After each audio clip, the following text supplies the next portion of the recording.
some hit, and Yeah. was it a stuntman who did pretty much of the job, or did you yourself?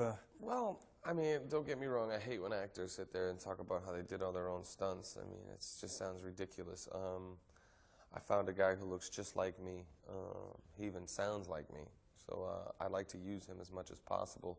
But it's really up to Tim. So I ended up doing a lot of stuff, but you know, only at Tim's request. I didn't really try to play the macho man and say I'll do all my own stunts. It's not too many bruises and. Well, a lot of bumps and bruises, but you know, these guys, you know, they like to hit you. Tim Roth and these guys, you know, they're not, you know, going easy on me. That's for sure. Many actors want to work with Tim Burton and praise him. Since you've been working with him, how would you define his talent? His talent, well, his talent is overwhelming. But the thing that really blows me away is the person that he is. I mean, the guy is just, I mean, he's remarkable. I got beat up pretty much every scene in the movie, and a movie like that, you don't want to rush to work every day.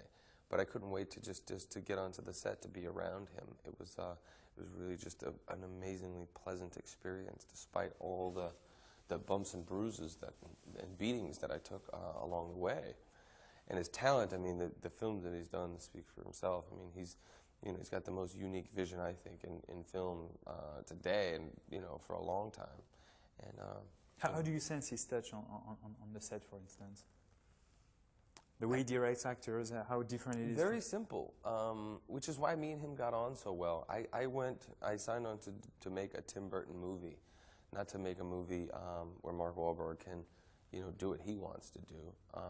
So I never picked anything apart. I never second-guessed any of his decisions or choices. I was just there to service his vision. And we had a very similar take and approach to the character and the story. So it was perfect for me. I mean, it was ideal. But certain actors, you know, especially because they're in this sort of world, have a tendency to overanalyze certain things and pick things apart. And I don't think Tim has, you know, all day to explain what he's doing to everybody. You know, it's like, it's just, you know, it's exhausting. You know, he's got to do his thing, and you know, you just got to trust it. Same scenario without him, you still would take the job? No. No. It would. No. Tim Burton is, in my mind, the only guy for this job. Definitely. Did you watch the original series with Charlton Heston? Yeah, I had seen it as a kid, and then I went back and watched it in preparing for this role. And who plays the old ape on his deathbed? Is it? That's Charlton Heston. That's Charlton. Yeah. All right. You can't tell by the voice.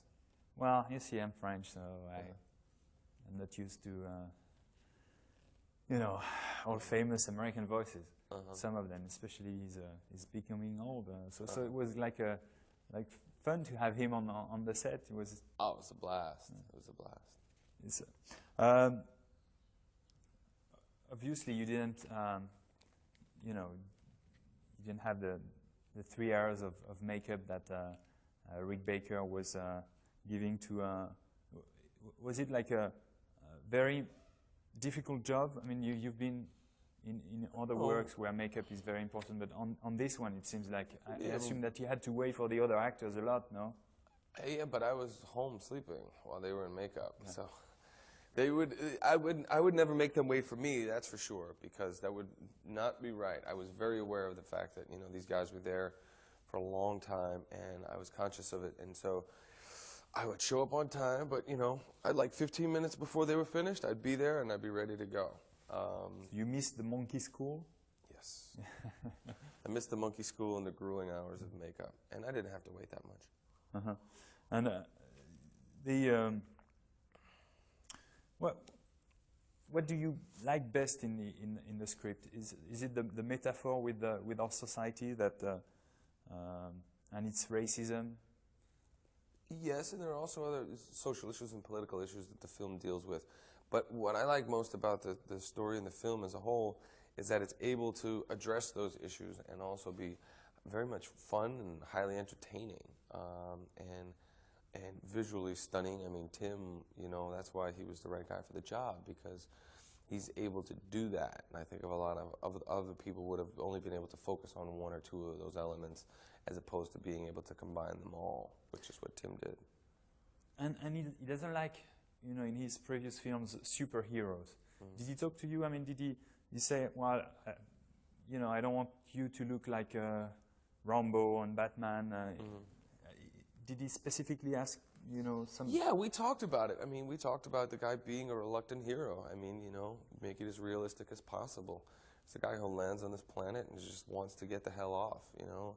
Doesn't seem real to him.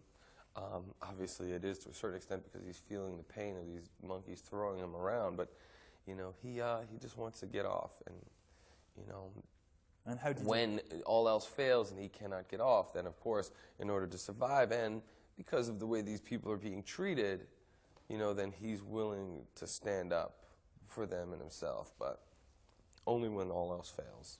And how did you get prepared physically? Just working out, you know. I mean, how do you prepare to get your ass kicked for 6 months? You know, just keep your fingers crossed and hope that, you know, you don't get hurt too bad. Last time I saw you, I think, was in Germany for a big storm with George Clooney, and he kept on saying that he wanted you for a movie and get together. And so, are you getting together, you know, with him again?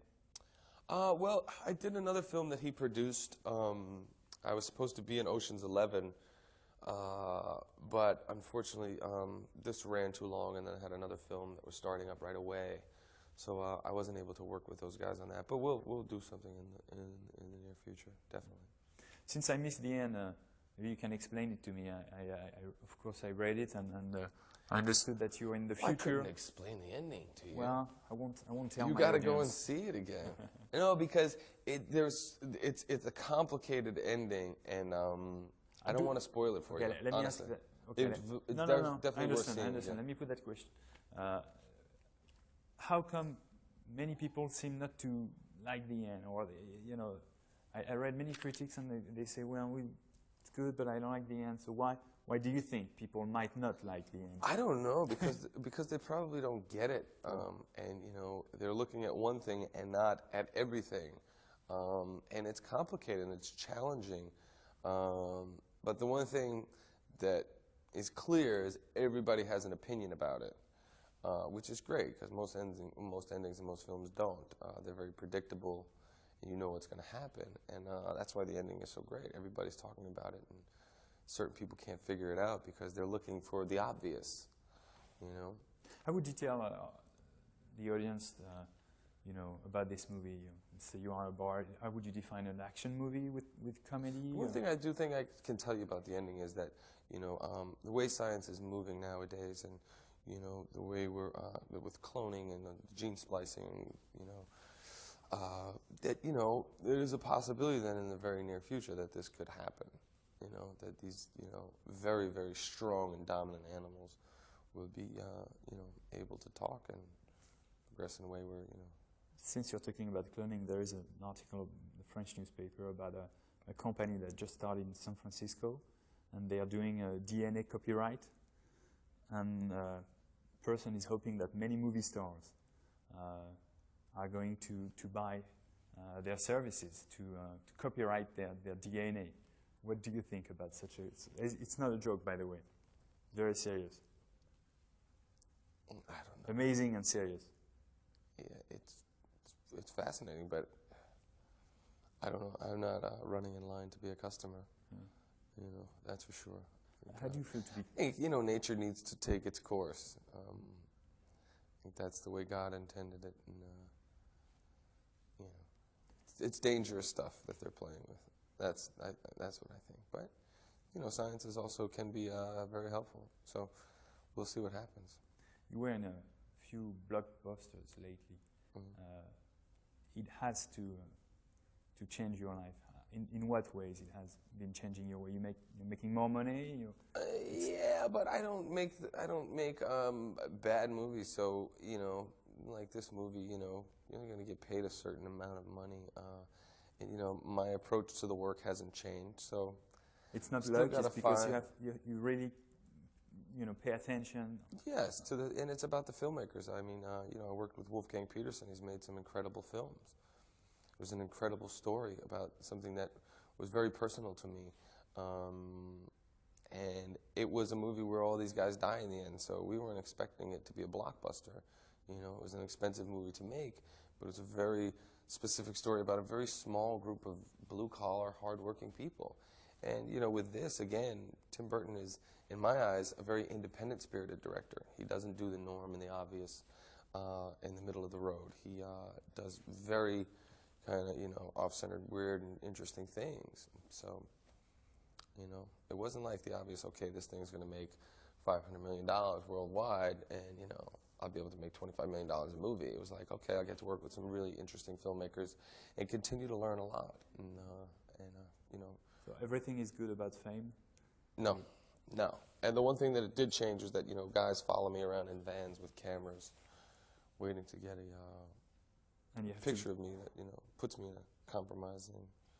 And you have to grant many interviews like this one, answering the same questions. Yeah. And it's okay if you like the project. So. How long do you stay in France? Well, I got here yesterday. We leave tomorrow, unfortunately. And you have jet lag. Do you speak French?